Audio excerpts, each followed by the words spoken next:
Lesson 26. Are you on track or off track? Feedback comes in all shapes and sizes. When most people hear the word feedback, they typically think that they've done something wrong and that something isn't good enough. Experience is everything, right? But from this point, we shouldn't think like this at all. In nearly everything we do, there's a feedback loop, and they come in both positive and negative formats. Simply, are you on track or off track? Watch someone driving a car. They don't just sit there holding the steering wheel completely still. It's always moving, making slight adjustments, staying on track, going in the direction you want the car to go. This is referred to as positive feedback. You're slightly off track? Adjust please. Otherwise, how would you know until it was too late? I want you to think about driving at night for a moment. Your headlights only shine for a short way ahead, but you can drive a great distance in the darkness as long as you continue to get the constant positive feedback of where the road is, which is provided by your lights.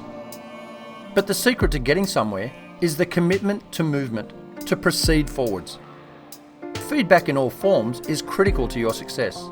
It's like your own personal coach there to help you, giving feedback all the time to help you improve and stay on track in your journey. Sadly, we usually get lots of negative feedback during our formative years from our peers and influencers, when we are trying to learn new things, explore new things, and grow. Think about that for a moment. You have a test in a subject.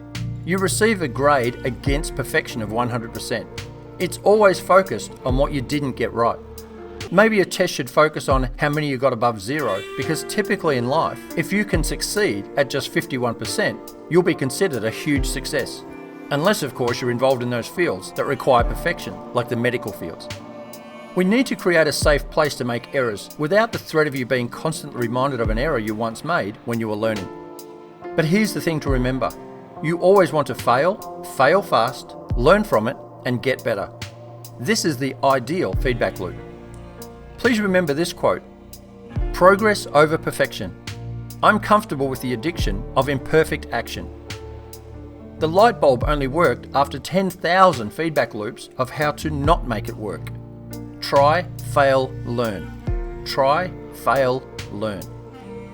All the great success stories we read about in life have come from those who were willing to be brave. Brave enough to fail, get feedback, and keep going. Fall down 9 times and get up 10. I want you to picture a baby that is learning to walk. Everyone gets excited, and when they fall down, they get cheered and rewarded with praise. As a human, they feel and hear this love and attention, and they try and try again. Imagine if after a few times of not succeeding, the baby said to themselves, "You know what, this walking thing isn't for me. I think I'll just crawl for the rest of my life." It doesn't make sense, right? Only when we get older do we stop giving ourselves permission to fail at anything, expecting perfection to be first time, every time. Request, welcome, and embrace all the feedback on your journey. It's as simple as, am I on track or off track? Better to find out that you're off track sooner rather than later, isn't it? Awareness is the start of all change. Enjoy your journey. It's literally one of a kind. Your Goya action steps for today are: watch this lesson again and let it really sink in. Open your Goya journal and make some notes about what this lesson means to you.